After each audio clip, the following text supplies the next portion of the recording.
সাংবাদিকতা বা জার্নালিজম মানেই তুমি পা বাড়াতে চলেছো গ্ল্যামার ওয়ার্ল্ডের দিকে।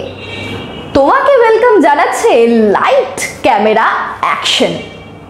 কিন্তু এই গ্ল্যামারাস সাবজেক্টটা নিয়ে পড়ার খরচা ঠিক কত? হাই, আমি অঙ্কিতা ব্যানার্জি, বিশালদার স্টুডেন্ট। আর এই ভিডিওতে তোমাদেরকে বলবো জার্নালিজমের মতো একটা ক্রিয়েটিভ গ্ল্যামারাস সাবজেক্ট নিয়ে পড়তে লাখ লাখ টাকা খরচ করতে হয় নাকি খুব সামান্য টাকা। মানে তোমার যে বন্ধু সংস্কৃত নিয়ে পড়ছে কিংবা যে পল সায়েন্স নিয়ে পড়ছে তাদের পড়তে যতটুকু টাকা খরচা হয় তোমাকেও কি সেটুকু টাকাই খরচা করতে হবে? এই সমস্ত ব্যাপারটা ক্লিয়ার করব এই ভিডিওতে। দেখো, জার্নালিজম নিয়ে পড়ার খরচের ক্ষেত্রে তিনটে পার্ট আছে। একটা হচ্ছে কলেজের খরচ, মানে তোমার কলেজের অ্যাডমিশন ফিস, তোমার পার সেমিস্টার কত টাকা করে দিতে হবে। সেকেন্ড পার্ট হলো তোমার বই কেনার খরচ কত। আর third and the most important, তুমি যে প্রাইভেট টিউটরের কাছে পড়ছো, মানে তুমি প্রাইভেটে যে স্যার বা ম্যাডামের কাছে পড়ছো তিনি তোমার কাছ থেকে কত টাকা নেবেন বা নিতে পারেন। এই পুরো ব্যাপারটা নিয়ে তোমাদের সব কনফিউশন আজকে ক্রিস্টাল ক্লিয়ার করে দেব। জার্নালিজম সরকারি কলেজেও পড়ানো হয়, বেসরকারি কলেজেও পড়ানো হয়। তুমি যদি সরকারি কলেজে ভর্তি হও তাহলে ওই যে বললাম তোমার যে বন্ধু পল সায়েন্স নিয়ে পড়ছে কিংবা বাংলা, ইংলিশ, সংস্কৃত নিয়ে পড়ছে তারা যে সরকারি কলেজে অ্যাডমিশন ফিস দেবে তোমাকেও একই দিতে হবে। জার্নালিজম নিয়ে পড়ছো মানে সরকারি কলেজ তোমার থেকে আহামরি কিছু টাকা নিয়ে নেবে এরকমটা কিন্তু একদমই নয়। এবারে কত হতে পারে ফিস? এটা কলেজ টু কলেজ ভ্যারি করে। তুমি যদি খুব নামি দামি কলেজে ভর্তি হও, মানে নামি দামি সরকারি কলেজে ভর্তি হও, তাহলে সেক্ষেত্রে তোমার অ্যাডমিশন ফিস খুব বেশি হলে মোটামুটি 10 থেকে 11,000 টাকার মতো হতে পারে। আর যদি তুমি কোনো মিডিওকার কিংবা একটু কম দামি কলেজে ভর্তি হও সেক্ষেত্রে তোমার অ্যাডমিশন ফিস কিন্তু 4 থেকে 5,000 টাকার মধ্যেই হয়ে যেতে পারে।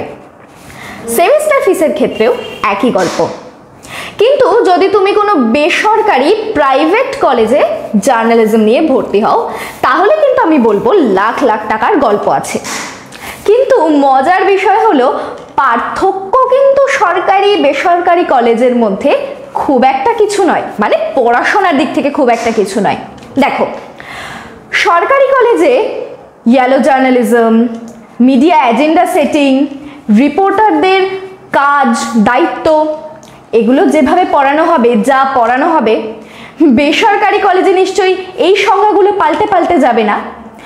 পার্থক্য হলো এটাই যে সরকারি কলেজে তুমি কাঠের বেঞ্চে বসে ফ্যানের তলায় বসে ক্লাস করবে, আর বেসরকারি কলেজে তুমি এসির তলায় বসে টেবিল চেয়ার ডেস্কে বসে ক্লাস করবে। পার্থক্য শুধু এইটুকুই। আর নয়তো সিলেবাস সরকারি বেসরকারি কলেজের একদমই সমান। নেক্সট পয়েন্ট, বই কেনার খরচ কত? এদিক থেকে আমরা ভীষণ লাকি।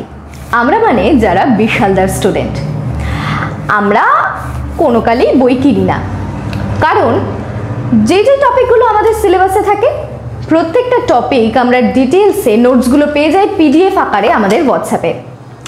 বিশালদা আমাদেরকে প্রথম থেকে বলে এসেছেন জার্নালিজম মুখস্থ করার সাবজেক্ট না, বোঝার সাবজেক্ট। ফলে আমাদের ফোকাসটা থাকে আমরা টপিকগুলোকে বুঝতে পারছি কিনা। অনেক টিচার আছেন যারা স্টুডেন্টদেরকে বসিয়ে ঘন্টার পর ঘন্টা নোটস লেখান। আমরা ক্লাসে লিখি না, মুখস্থ করি না, আমরা টপিকটাকে বুঝি।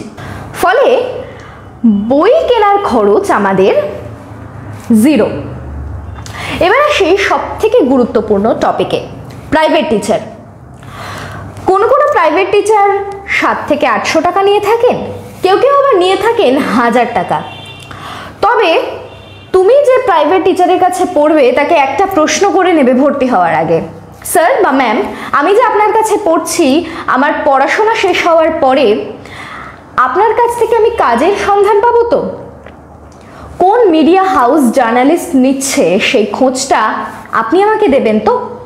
কারণ তুমি জার্নালিজম পড়ছো জার্নালিস্ট হওয়ার জন্য, পড়াশোনা শেষ করার পরে তোমার জার্নালিস্ট হওয়ার জন্য কিন্তু একটা মিডিয়া হাউস দরকার এবং কোন মিডিয়া হাউস রিপোর্টার নিচ্ছে, অ্যাঙ্কার নিচ্ছে, সেই খোঁজটা কিন্তু তোমার দরকার। সেদিক থেকে আমরা ভীষণ লাকি, কারণ আমাদের টিচার একজন জার্নালিস্ট। তাই আমরা পড়াশোনা করতে করতেই বহু টিভি চ্যানেলে, রেডিও স্টেশনে অডিশন দিয়েছি, এবং তার জন্য যে আমাদের একটা বিশাল অ্যামাউন্টের টাকা দিতে হয় তা কিন্তু নয়। খুব কম টাকাতেই কিন্তু আমরা বিশালদের কাছে পড়াশোনা করছি।